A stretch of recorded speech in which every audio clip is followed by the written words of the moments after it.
30 denarios. El silencio de la mañana es interrumpido por fuertes golpes en la puerta. Judas, el Iscariote, duerme a pierna suelta, pero el escándalo lo obliga a levantarse. Alexa aún no abre la puerta y la visita no acepta el aviso automático solicitando deje un mensaje que luego sería contactado. La respuesta del autoinvitado fue un par de sonoras mentadas de madre y una patada a la puerta que pudo aguantar el embate de un energúmeno que ya estaba en labores de organizar a los escoltas que lo protegen a unir fuerzas para derribar la puerta. Desde la sala Judas pide paciencia a gritos y recuerda que es el tesorero del nuevo movimiento. Cualquier cosa se la verían con la milicia celota que lo protege. Del otro lado de la puerta, una voz ronca, curtida por 1000 órdenes a la marinería, ordene abrir la puerta antes que proceda a tirarla. Ni la presencia de los centuriones lo salvaría de la paliza que le daría por malagradecido. Fue como si un resorte impulsara al hombre. Con otro grito pide paciencia, que él era un hombre claro en sus cosas, nadie podía tratarlo de traidor. Al abrir la puerta entra Pedro, el pescador, quien como jefe supremo de las huestes del partido reclama atención. Cuando Judas hace un amago de retenerlo, 4 togas grises lo maniatan y es levantado en vilo hasta depositarlo en una silla del comedor. El hombre, pálido del susto, sabe que no tendrá oportunidad de pedir ayuda antes que pueda saltar de la silla. Cualquiera de esos cavernícolas le fracturaba el cuello. Él mismo había ordenado cosas similares a los culpables de robar las arcas del maestro. Su ingreso extra era solo por cobrar el acceso VIP para mejorar la calidad de vida de todos. No es posible eso de andar predicando paz con el estómago vacío, solo que como todos lo asumían como normal, él lo que no hizo fue comunicarlo. Además, ese acceso VIP le generaba bienestar no solo al maestro, también a la misma organización. Gente que paga hasta $500 por tocar la túnica del jefe no va en plan de matarlo. Los fanáticos son esos quienes sin pagar pretenden arrebatar la santidad de nuestro máximo líder. Debido a esos manejos, Judas se permitía vivir más holgado que sus compañeros y en vista de eso viajaba siempre a la zaga del líder. Tenía una organización perfecta que funcionaba tan ligera que el maestro siempre pensó que todo era gratis. Eso mantenía al pescador en eterna inquina contra Judas, hasta esa mañana que supo cómo enterrar definitivamente el prestigio del fulano y lanzarlo al foso de los traidores desde donde nunca tuvo que haber salido. ¿Qué vaina es esa que ahora eres Heitar?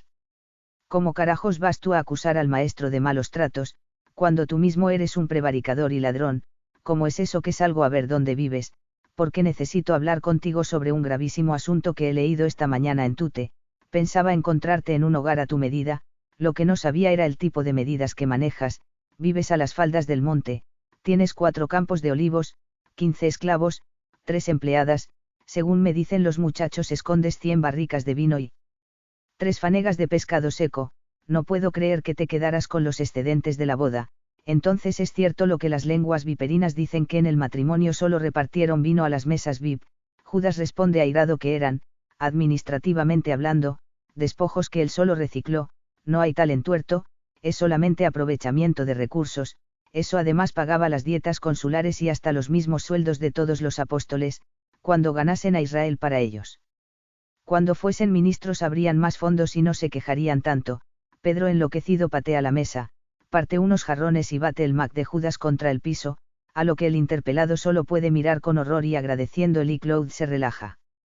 Luego de hacer añicos la computadora, el pescador se relaja un poco, lo suficiente como para hacer una señal a los escoltas para soltar al rehén.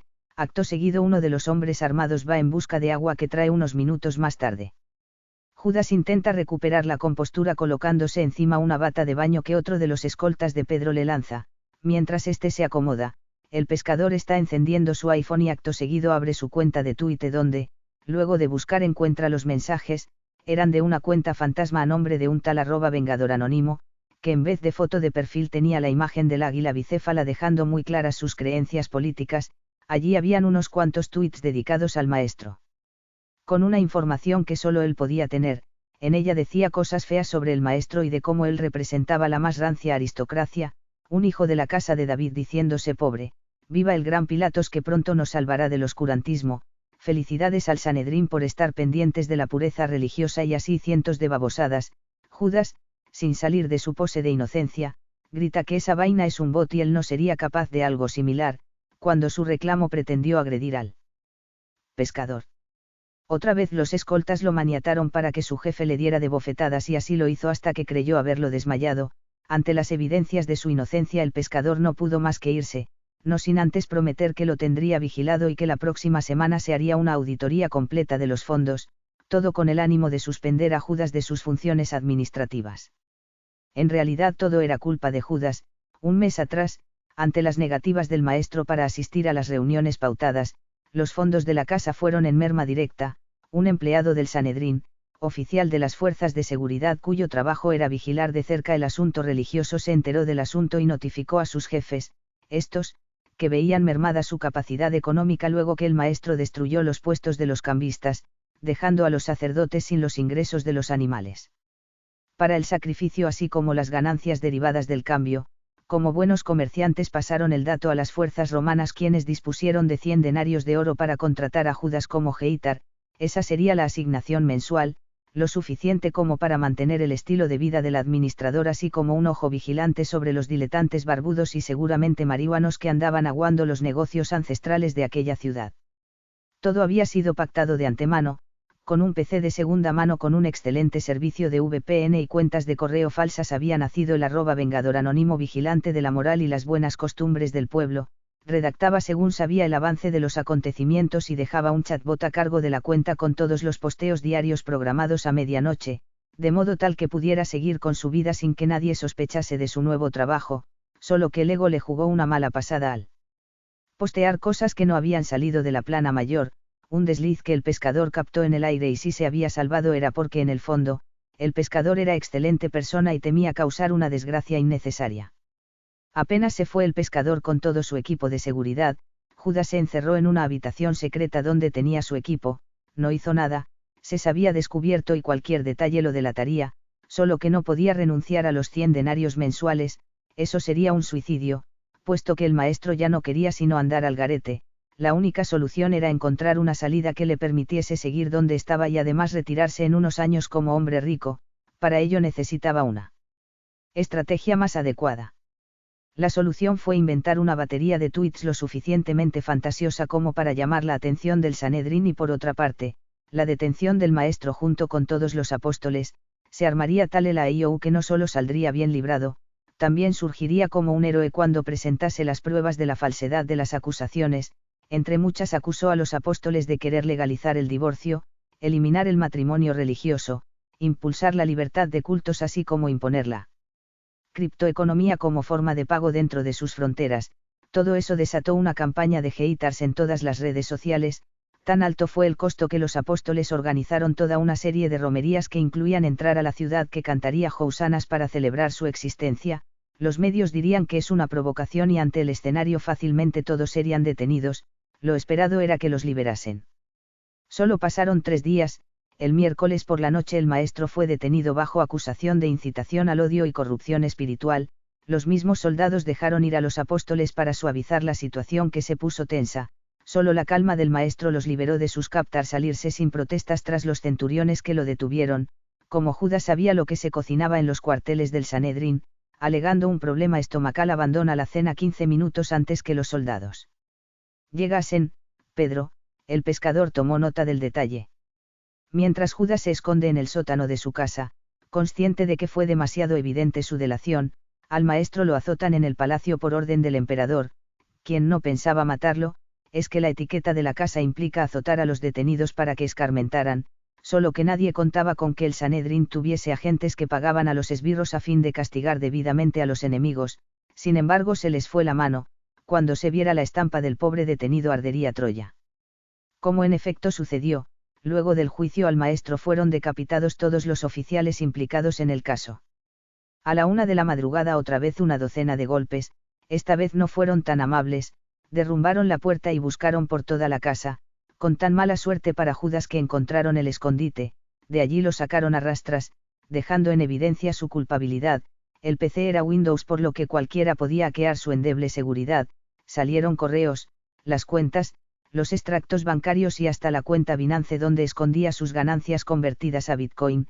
Todo quedó a resguardo de Pedro, quien no quiso escuchar ninguna protesta de Judas, quien quedaría arrestado mientras se resuelve el asunto del maestro y los romanos. Pedro salió inmediatamente hacia el palacio de gobierno donde se encontraría con el abogado a cargo del caso. En el camino habían muchas alcabalas. En una de ellas estaban bajando a todos los pasajeros de un autobús a quienes no solo requisaban, también preguntaban si conocían a alguno de los apóstoles quienes desde aquella mañana estaban prófugos de la justicia. Pedro obligó al chafe a apostarse a un lado de la carretera, salió y desde el monte escribió un SMS a un Uber amigo para que lo recogiese bajo el próximo elevado. Si iba al Palacio de Gobierno se armaría una gorda, pues ahora estaba solicitado. Las redes sociales colaboraban con un escándalo mayúsculo donde acusaban al maestro y los apóstoles como traficantes de blancas que reclutaban en los viajes de promoción y que luego vendían a los burdeles de la ciudad con gran ganancia. La población se sentía eufórica ante la posibilidad de haber sido engañados, así todos cerraron filas para apresar a los apóstoles como cómplices.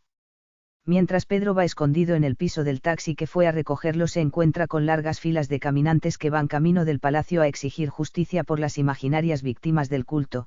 Los haters de las redes sociales los han convencido del error. En el Palacio de Gobierno ya están presentes las autoridades del Sanedrín exigiendo pena de muerte para el reo. El emperador, a quien le ofenden las ridiculeces religiosas, propone un intercambio. Si en audiencia plena, el público decide que el maestro debe ir al cadalso, entonces él liberaría uno de los 3 puestos para él. Incluso, como una prueba, decidió poner a escoger entre un asesino serial junto al maestro con la esperanza de que el pueblo escogiese a este último. Sin embargo, agentes del Sanedrín hicieron el trabajo de llevar sus propias barras. No importaba sacar a un asesino, total este había matado solo a gentes pobres.